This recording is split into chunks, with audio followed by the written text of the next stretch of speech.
तर मंडळी एक सावधानतेचा संदेश देतोय. कारण का मला वाटलं नव्हतं मी काम करत असताना की माझा फोटो कोणीतरी एक चुकीच्या कामाला वापरत, माझा व्हिडिओ कोणीतरी चुकीच्या कामासाठी वापरत किंवा माझी जाहिरात ही चुकीचा माणूस वापरत किंवा चुकीच्या ठिकाणी कुठेतरी वापर होईल आणि त्याच्यावरती परत जनता चुकीनं बघत आणि गैरसमज करून ते गैरसमजचं वातावरण वाढत जाईल हे असं स्वप्नातसुद्धा वाटलं नव्हतं. मला जातीची गोष्ट धरायची होती, पाठीमागची जातीची गोष्ट पुढं जन्माला घालायची होती आणि ती जातीची गोष्ट वाढवायची होती आणि ती जातीच्या माणसाच्या दारात वाढवायची होती. आता आपल्याला माहिती आहे जातीची गोष्ट टिकवावी कोण? जातीच्या माणसाला. वाढवावी कोण? जातीच्या माणसाला. जातीचा माणूस म्हणजे काय? मेन मुद्द्यावर जरा 2 मिनिटं बोलतोय. जातीवंत म्हणजे काय? प्रत्येकाला प्रश्न आहे की राजमार्गे तुम्ही जातीवंत म्हणता, सारखं नेहमी जातीवंत म्हणता. जातीवंत म्हणजे काय? जातीवंत म्हणजे काय की पहिली गोष्ट आपण माणसाच्या जन्माला आलो याची जाणीव असणे. दुसरी गोष्ट आपल्या आयुष्यातला जसा खर्च, कष्ट, अंतर, वेळ, अनुभव महत्त्वाचा आहे, तसं समोरच्याच्या आयुष्यातलं सुद्धा अंतर, वेळ, खर्च, कष्ट महत्त्वाचा आहे. ह्या 2 गोष्टीची ज्याला जाणीव आहे ना तो जातीवंत आणि तो व्यक्त होतो. आता समजा आपल्याला समाजात बाहेर पडायचं आहे, कष्ट करायचं आहे, अनुभव घ्यायचा आहे, प्रवास करायचा आहे, आपल्याला खर्च लागतोच. आज पैशाशिवाय काय चालते का? माणूस जन्माला आल्यानंतर पैशासाठी जगतो ना. मग मी काय केलं? खिलार शेतकरी परिवारानं सिद्धापूर सिद्ध करण्यासाठी माझं स्वतःचं सगळं दुसऱ्यासाठी जाळलं. मग मी जे काही जाळलं, पैसा जाळला, वेळ जाळला, कष्ट जाळलं, प्रपंचाचा त्याग केला, तर ह्या गोष्टीची ज्यांना जाणीव आहे तर ते काय करतात? ह्या चॅनलचा खर्च झालेला आहे किंवा ह्या चॅनलनं काहीतरी धडपड केली किंवा ह्या चॅनलचं काहीतरी मानधन असावं किंवा ह्या चॅनलला काहीतरी उत्साह यावा म्हणून काही लोक एक मदतीचा हात म्हणून किंवा एक कष्टाचं फळ म्हणून ते थोडंफार समोर येत आहेत आणि थोडंफार सहकार्य करतायत. तर मला त्यानंतर तो जातीवंत शब्द लक्षात आला की मी त्यांच्यासाठी आयुष्य माझं वेचलं किंवा माझ्या आयुष्यातला बराच काळ मी काही लोकांना दिला. मात्र त्या काळात आज माझ्या कष्टाची, खर्चाची, अनुभवाची जाणीव 1 रुपयासुद्धा झाली नाही. म्हणजे त्यांना मी त्या बिगर जातीमध्ये गणलं आणि माझा ज्यांना वेळ भेटला आणि त्या वेळेचं महत्त्व कळलं, माझ्या कष्टाचं महत्त्व कळलं, माझ्या अनुभवाचं महत्त्व कळलं, तर त्यांनी त्या ठिकाणी तो मोबदला मोजला. तर त्यांना मी त्या जातीवंत शब्दामध्ये गणलं गेलं. मग त्यावेळी मला समजलं की मी ज्यांच्यासाठी आयुष्यभर आपण किंवा प्रपंचाला त्याग करून आज ज्याच्यासाठी धडपडलो तर त्यांनी कधी रुपया मोजला नाही. मात्र आज तात्काळ मी सरासर सगळा गोळा केलेला ज्ञानाचा, अनुभवाचा, वास्तवचा, तर ते कोणाला तरी वापर करताना कोणतरी जागा होते नाही. ह्या माणसाने संपूर्ण जी नोकरी करण्याचं आयुष्य आहे किंवा स्वार्थी जगण्याचं जे आयुष्य आहे तर ते कुठंतरी वैयक्तिक जगता आलं असतं, पण ते वैयक्तिक न जगता हा जगाचं कोणाचं तर कल्याण करणारा माणूस आहे. त्यामुळं त्याची जाणीव ठेवून काही जणांनी सहकार्य केलं, त्याबद्दल त्यांचं खरंच मनपूर्वक मी आभार मानतो ज्यांनी सहकार्य केलं त्यांचं. तर हा झाला जातीवंताचा भाग आणि खिलारमध्ये जातीवंतचा भाग हा समजावून सांगतोय. हा एक भाग खूप महत्त्वाचा आहे. खिलारमध्ये जातीवंतपणा म्हणजे काय? तर जुनी माणसं जातीचा म्हणायची. मग जातीचा हा शब्द प्रत्येक भागानुसार, प्रत्येक अभ्यासानुसार, प्रत्येक डोक्यानुसार जातीचा भाग वेगळा आहे. जातीचा भाग म्हणजे काय? तुम्हाला हृदयात गोष्ट आवडली म्हणजे ती जातीची झाली, म्हणजे पसंत पडली म्हणजे जातीची झाली. पण प्रत्येकाच्या भागानुसार पसंत वेगळी. अशी माझ्या डोक्याची पसंती म्हणजे माझ्या अभ्यासानुसार जातीवंत कशाला म्हणायचं? तर ही नागपुडी एकदम काळी नाही किंवा पांढरी नाही, पांढरी चॉकलेटी मिक्स. त्यानंतर इथं खड्डा नसावा. त्यानंतर ह्या नाकाची नळी आहे ती एकदम मध्यम आकाराचा चढ असावा, अति चढ नसावा. त्यानंतर ही कपाळाचा जो चेंडू म्हणतो तर हा चेंडू अति पुढं नसावा, अति चिवाळ नसावा, अति पसरट नसावा आणि मध्यम मीडियम आकाराचा असावा, त्याच्यात कलर असावा. त्यानंतर म्हणजे माझ्या आवडीतला जातीवंतपणाचं शब्दाचं वर्णन करतो मी. त्यानंतर शिंगाची त्याच्या नर मादीच्या स्वरूपानुसार शिंगाची जाडी असावी, शिंगाची लांबी असावी, शिंगाचा आकार असावा, गुडघ्यातला अंतर, शेंड्याकडचं अंतर, मधला अंतर आणि शिंगाची गोलाई. त्यानंतर कान हे बारीक असावेत आणि कान हे ताट असावेत, कडक असावेत. त्यानंतर तोंडावरचा चित्रा कलर, गळ्यावरचा चित्रा कलर, कांबळ अगदी मापात, झिरो नसावी, मिडियम साईजची कांबळ असावी. त्यानंतर वशिंड गच असावी, पायावर फर्यावरती कलर असावा, पायाची जाडी योग्य असावी, मधला कलर हा प्लेन असावा, चौकाची हाडं रुंद असावी. त्यानंतर पाठीमागं चौकाला किंवा फर्याला कलर असावा, पायाचा कर्व योग्य असावा, शेपूट जॉईंट हा योग्य मापात असावा आणि शेपटाची लांबी ही जास्त लोकांच्या म्हणण्याप्रमाणे टाच लांडा शेपूट असावा, शेपूट गोंडा गुडघ्यापर्यंत असावा. परत तिकडं फरेला कसा कलर आहे तसा ह्या फरेला कलर असावा. तिकडे पोटाला कसा प्लेन कलर आहे कोसा तसा ह्या बाजूला प्लेन कलर असावा. त्यानंतर तिकडच्या फऱ्याला कसा कलर आहे उशिंडा कलर आहे तसा सेम पायाला इकडे कलर असावा. तिकडच्या गळ्याला कसा कलर आहे तसाच त्याच बाजूला परीनं ह्या बाजूला कलर असावा. त्यानंतर कानाची साईज एकदम बारीक आणि कडक आणि ताट अशी असावी. आणि त्यानंतर डोळ्याचे बिबळ काळे असावे, त्याला शोभणारे असावे. आणि ह्या पापण्या अगदी चोपून अशा कपाळाच्या बाजूला असाव्यात. आणि ही जी खालची हाडं आहेत तर त्या वयाच्या मानानं शरीराच्या मानानं अगदी मापात हाडं असावीत. आणि ही दालपाड्याची बाजू म्हणा, ही दालपाड्याची बाजू पण योग्य आकारात असावी आणि योग्य रुंदीत असावी. त्यानंतर ह्या डोळ्याला, ह्या कपाळाला, ह्या शरीराला, ह्या शिंगाला, तोंडाला शोभणारं ही तोंडाची नळीचं रूप असावं. तर माझ्या अभ्यासात जातिवंतपणा म्हणजे हे मी जे काही वर्णन करून सांगितले तर हे जवळपास 10-15 वर्षाच्या पाठीमागचं रूप मला पुढं आणायचं होतं. म्हणजे त्या रूपाला मी जातिवंत म्हणत होतो. आणि ते जातिवंत रूप एक वंशावळीचा हात धरून म्हणजे तांडूरच्या राजाच्या मदतीनं, तांडूरचा राजा हा वंशावळीचा आहे असं लोकांच्या बोलण्यातून वाटल्यानंतर, मिळालेल्या माहितीनुसार वाटल्यानंतर, कारण मी काय त्याचा जन्म बघितलेला नव्हता. कारण तांडूरचा राजा हा कोणत्या गाईला जन्मला, कोणाच्या गाईला जन्मला याचं काहीच घेणं देणं नव्हतं. राजपूत कुटुंब कोण आहे हे मला माहीत नव्हतं. पण मला वंशावळ पुढं आणायची होती. आणि या जातिवंत अवयवामध्ये तांडूरच्या राजाची पुढची पिढी मला जन्माला आलेली बघायची होती. तांडूरच्या राजासारखा नाही, अजूनसुद्धा एक लहान मुलासारखं किंवा गैरसमज करून किंवा डोक्यात एखाद्याचा तेढ निर्माण करून लोकांना उजवडावं सुद्धा कळायचं म्हणजे समजून घ्यायचं माहीत नाही किंवा एक्स्ट्रा जातिवंत काय म्हणायचं हे सुद्धा माहीत नाही. तर मंडळी कोणीतरी कष्ट केलेलं असते, कोणाच्या जर कष्टावर असा मोकळ्यात नुसत्या उड्या मारण्यापेक्षा नेमक्या उड्या कशा मारायच्या त्या, का मारायच्या त्या आणि कुठल्या अवयवानिशी आपण या जगात फेमस व्हायचं आहे हे ठरवा.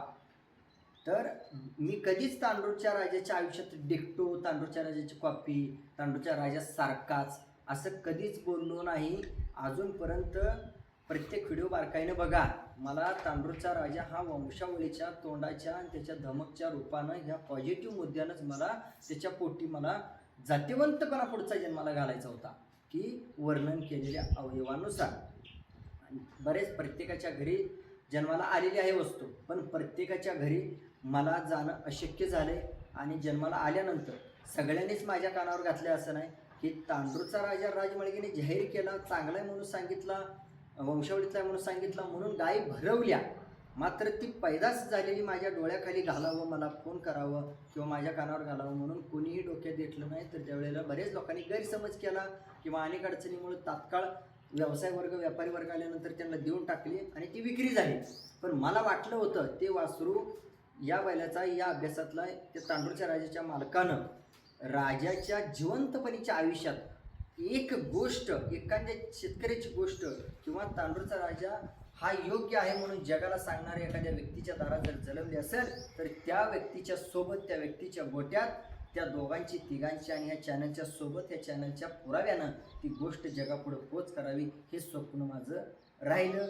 मी वैयक्तिक केलं माझ्या परीनं, पण मला त्या स्वतः मालकाकडून ती शहानिशा करून मला जगापुढं मांडायची होती. आणि ही बऱ्याच वेळेला मी एक रिक्वेस्ट केली पण ती रिक्वेस्ट पूर्ण झालेली नाही. का तर या जगात सहज म्हणतो आपण, पंख फुटले, ओळख झाली, पैसा भरपूर झाला, आता मोठीपणा वाढला आणि आता काय जमिनीवर पाय नाही, म्हणजे हे वाक्य मला खोटी वाटत होती किंवा हे शब्दरचना खोटी वाटत होती. पण जेव्हा माझ्या आयुष्यातलं सगळं मी प्रपंचाचा त्याग करून मी दिलं समोर, मात्र त्याची चव कुणी किती राखली आणि कोण किती व्यक्त झालं त्याबद्दल मला एक खंत वाटते की मला करायचं होतं ते सिद्ध झालं, मला घडवायचं होतं ते सिद्ध झालं, मात्र त्याचा चुकीचा वापर करून घ्यायला लागले त्याच्यामुळं मला मनस्ताप वाढलेला आहे. कारण का तर आज जी रचना सिद्धापूर खाणीतनं जी जन्माला घालायची होती, जी सिद्ध करायची होती मला, तर ती जास्त करून ही मादीच्या रूपात जन्माला आली, कालवडीच्या रूपात जन्माला आली ती खान. आणि नराच्या रूपात जन्माला आल्यानंतर मला लय खूप मोठा आनंद होणार होता आणि तो आनंद आज दुर्मिळ ठिकाणी आहे. म्हणजे कसं आहे, ह्या जगात चवीच्या गोष्टी कमी आहेत, ह्या जगात खरं बोलणारे कमी आहेत, ह्या जगात खऱ्याला पाठिंबा देणारे कमी आहेत, ह्या जगात वास्तवता जाणून घेणारे कमी आहेत, ह्या जगात वास्तव सांगणारे कमी आहेत. त्या प्रमाणातच तांडूरचा राजा जरी मी जाहिरात करून जर लोकांना खरंच एक वेगळा हायलाईट वाटला असला तरी तांडूरच्या राजाच्या पोटची सुद्धा जन्माला आलेले हे सगळेच चांगले जन्माला आलेले नाहीत, सगळेच निकोप जन्माला आलेले नाहीत. पडद्या पाठीमागे ज्या काही गोष्टी निगेटिव्ह असतात तर त्या निगेटिव्ह राहिलेल्या आहेत. मात्र मला जनतेचा प्रश्न किंवा माझ्याही मनात प्रश्न होता की तांडूरचा राजाच का धरला, तर राजा धरल्यानंतर समाजातून विरोध पत्करला आहे. आणि विरोध असा आहे, 1-2 मिनटं सविस्तर सांगतोय की तांडूरचा राजाला मी किती काळ दिला, किती वेळ दिला, किती डोकं चालवलं, किती कष्ट केलं हे अख्ख्या जगानं बघितलंय. मग बघत असताना ते काही ओळू मालकाने सुद्धा बघितले, काही गाय मालकाने सुद्धा बघितले, काही विरोधकांनी सुद्धा बघितले. तर त्याच गोष्टीपाशी का थांबतोय? आमची बैल नाहीत का, आमची गाय नाही का, आमचा गोठा दिसत नाही का, असे माझ्या जवळचे सुद्धा अंतरानं असू द्या, नात्यानं असू द्या, प्रेमानं असू द्या, मित्रत्वानं असू द्या, सगळे जवळपास 99.99% लोक नाराज झालेले राजाच्या जीवनकाळामध्ये. तर ह्याची कल्पना, याची जाणीव त्या बैल मालकाला आहे का नाही मी याचा सुद्धा विचार केला नाही. पण नाराज आहेत, विरोध आहे, आपल्या दारात येऊन गेलेला किंवा तांडूरच्या राजाच्या विषयानं ओळख झालेला माणूस हा आपल्या विरोधात गेलेला, ही वेळोवेळी जाणीव करून दिलेली आहे त्या राजाच्या मालकाला.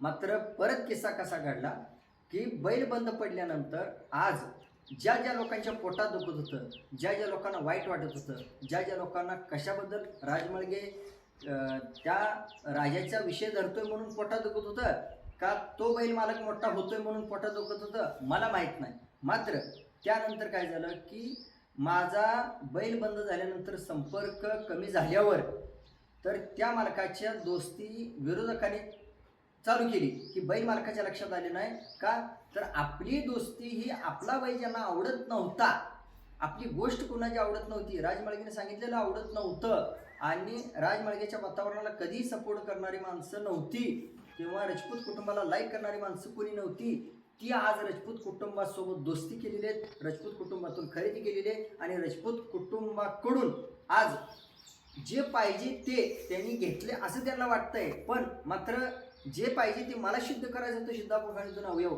ते घेतलेले नाहीत आणि ते रूप जन्माला आलेलं नाही. मात्र जे मी काय कष्ट केलं तर त्यांना काय वाटलं की नाही राजमाळगेने कष्ट केले, राजमाळगे ओरडलाय, राजमाळगे आलाय म्हटल्यानंतर सगळं योग्यच आहे. नाही, मला जे पाहिजे ते मला जन्माला आलेलं बघायचं होतं. तर त्यांनी काय केलं, विरोधकांनी माझ्या कानावर न घालता, माझ्याकडे न येता, मला समजून न घेता, मला आधार न देता किंवा माझ्यापुढं प्रतिसाद न व्यक्त करता तर माझ्या पाठीमागं राजाच्या मालकाची दोस्ती म्हणा, मित्रत्व म्हणा वाढवत गेले आणि ती दोस्ती वाढवत गेल्यानंतर तांडूरच्या राजाच्या मालकांच्या मध्ये आणि माझ्यामध्ये बैल बंद पडल्यानंतर संबंध थांबत गेले. त्याला किरकोळ अनेक डोळ्याआडची कारणं आहेत, आमच्या डोळ्यासमोरची कारणं आहेत, पण जगाच्या डोळ्याआडची कारणं आहेत. त्याच्यामुळे बोलून कोणालाही समजणार नाही. पण खरा एखादा जातीवंत असेल तर तो जातीवंतपणे त्या जगाच्या समोर, या गावाच्या समोर, 4 लोकांच्या समोर जाणून घ्यायचा जिवंतपणे प्रयत्न करेल. त्याला मी खरा माणूस, अभ्यासू आणि टिकवणारा माणूस म्हणून मी घोषित करायला वाट बघतोय. मात्र त्यानं सुरुवात करताना सुद्धा तशी केलेली असावी आणि तशी सुरुवात इथून पुढे कोणाला करायची तर करावी का, तर आज मला एक वाईट वाटतंय की जे फॅन होते किंवा जे तांडूरच्या राजाला योग्य मानत होते किंवा जे तोंडासमोर चांगलं मानत होते तर त्यांनीही योग्य कोणीही सुरुवात केली नाही किंवा त्या नावाचा कोणीही वापर करून घ्यायचा प्रयत्न केलेला नाही. तो नशिबाचा भाग आहे. मात्र विरोधकांनी त्या नावाचा वापर करून घेतला किंवा त्या नावाखाली काहीतरी दुसरी खरेदी केली हे मात्र खरं. आणि त्यानंतर माझ्या परबारे, माझ्या डोळ्याच्या खरेदी करून आज त्याच तोऱ्यात एक जाहिरात करून, एक डिक्टो म्हणून किंवा सेम कॉपी म्हणून आज प्रसिद्ध व्हायला बघतायत. मात्र मी जनतेला हात जोडून विनंती करतोय, ह्या सगळ्या गोष्टींचा बारकाईने विचार करा. सिद्धापूर खान म्हणजे नेमकं कोणतं अवयव, सिद्धापूर खान म्हणजे त्याला तोंडशीन कसं पाहिजे, कलर कसा पाहिजे, त्याचा चौक कसा पाहिजे, शेपूट कसा पाहिजे, त्याचं लघवीची जागा कशी पाहिजे, त्याची मधली जागा कशी पाहिजे किंवा छाती कशी पाहिजे, त्याच्या डोळ्याचा कलर कसा पाहिजे, त्याचा तोंडाच्या नाकाच्या नळीचा आकार कसा पाहिजे, ह्या आधी जाणून घ्या. आणि मग जर कोणी सिद्धापूर खाणीतून उड्या मारत असेल तर ते त्या ठिकाणी असेल तर ते वापर करून घ्या.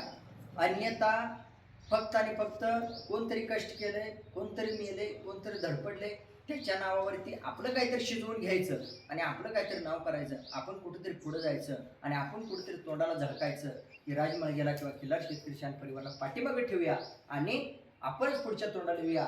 म्हटलं तरी तुम्हाला जे पाहिजे ते समजणार नाही, कारण ते स्वतःच्या नावासाठी तात्पुरतं असेल, स्वतःच्या पैशासाठी तात्पुरतं असेल. आणि अजून एक शंका माझ्या मनात पाल चुकते की तुम्हाला ईर्ष्या करायची आहे ना, ईर्ष्या करायची तर सिद्धापूरखांचे मूळ अवयवांचे अभ्यास करा आणि त्या अवयवाची ईर्ष्या करा.